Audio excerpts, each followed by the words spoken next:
স্বার্থপর এই সমাজে অন্যকে সাঁতার শেখানোটাও পাপ। আপনি যাকে সম্পূর্ণরূপে সাঁতার শিখিয়ে দেবেন, দেখবেন একসময় সেই আপনাকে ডুবানোর জন্য ব্যস্ত থাকবে। আমরা এমন সমাজে বাস করি যেখানে সৌন্দর্য রং দেখে, শিক্ষা নাম্বার দেখে, আর সম্মান টাকা দেখে বিবেচনা করা হয়। আসসালামু আলাইকুম, আমি রোজা নূর। আজও একটি নতুন ব্লগ ভিডিওতে আপনাদেরকে জানাই অনেক অনেক ওয়েলকাম।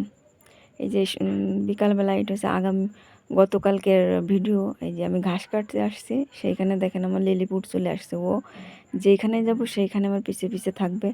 এখন ঘাস কাটতে আসছি, সে আমার সাথে আসবে। ওই যে আসছে এখন, এসে এখন টাকাটাকি শুরু প্রায় আসে, প্রায় সময় আসে। আর মাঠে নিয়ে আসলে তো সে অনেক খুশি হয়, তাই তাকে নিয়ে আসছি। এখন কিছু ঘাস কাটবো।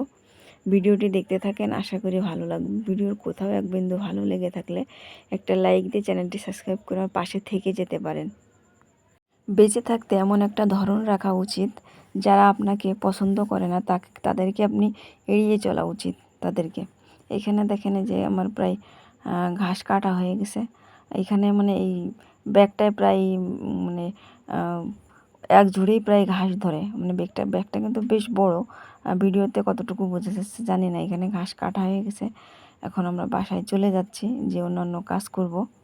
আর এখানে দেখেন আমার লিলি অনেক খুশি, তাকে মাঠে নিয়ে আসলে সে অনেক খুশি হয়। আমাদের নিঃশ্বাসেরই কোনো বিশ্বাস নেই, অথচ মানুষের প্রতি এত পরিমাণে বিশ্বাস করে ফেলে যে তার প্রেক্ষিতে পরবর্তীতে অনেক কষ্ট পেতে হয়।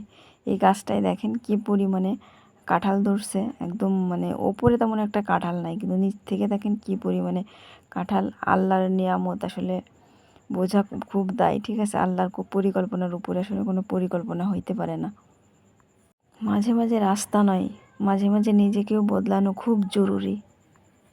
জীবনে বড় কিছু পেলে ছোট জিনিসকে কখনো ভুলে যেতে নেই, কারণ যেখানে সূচের প্রয়োজন সেখানে কিন্তু তরোয়াল খাটে না। এইখানে দেখেন আমরা প্রায় বাসায় চলে আসছি। এখন লিলির অবস্থাটা দেখেন, সে একবার এপাশ ওপাশ করে, সে সহজে মাঠে আসলে যেতেই চায় না। সবাই বলে দুঃখ খারাপ, কিন্তু আমি বলি দুঃখ ভালো, কারণ মাঝে মাঝে দুঃখ আমাদের অনেক কিছু শিখিয়ে দিয়ে যায়।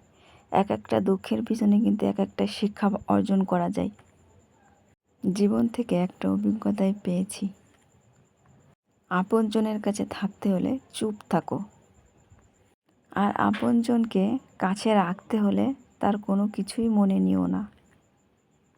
সম্পর্ক রক্তের হয় না, অনুভূতির হয়।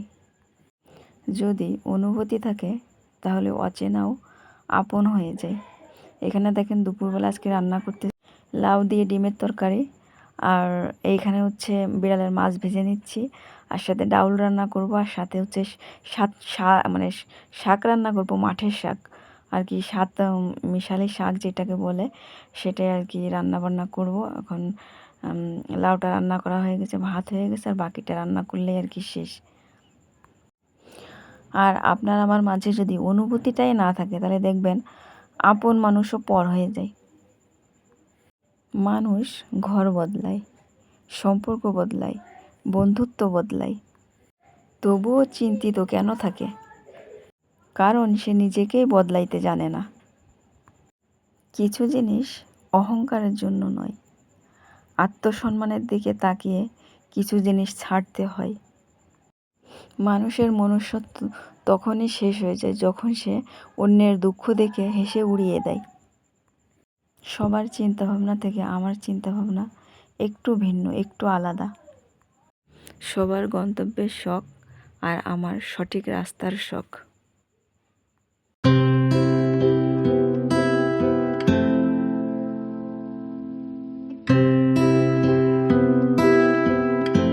ব্যথার অনুভূতি সবাই বুঝতে পারে না, তার জন্য আপনত্ব বোধ থাকতে হয়। আরে বাবা, আমার লিলিপুট, এইটা হচ্ছে লিলিপুট, শক্তিশালী লিলিপুট। একা থাকা অনেক ভালো, স্বার্থপরের কাছাকাছি না থেকে।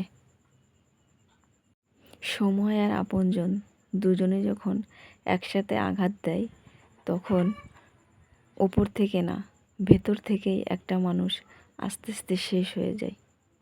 এখানে দেখেন আকাশের অবস্থা বেশি একটা ভালো না, হাওয়া দিচ্ছে। এখন জানি না এখন বৃষ্টি আসবে কি না, তবে বৃষ্টি আসার সম্ভাবনা আছে।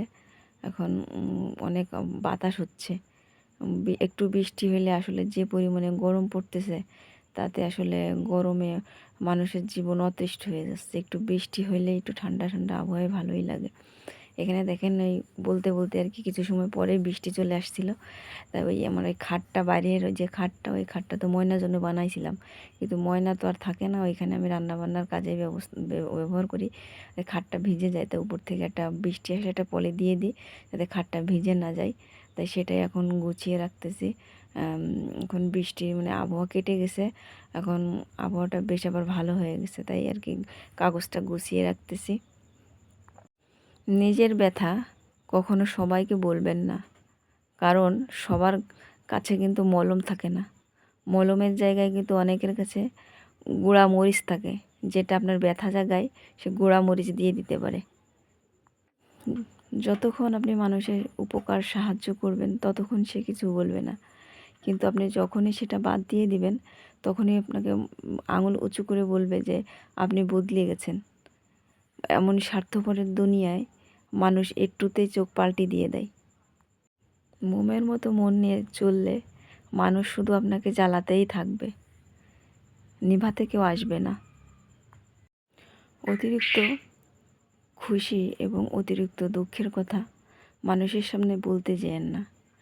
বেশি সুখের কথা বললে আপনাকে আগুন ধরিয়ে দিবে, আর বেশি দুঃখের কথা বললে আপনাকে লবণ লাগিয়ে দেবে।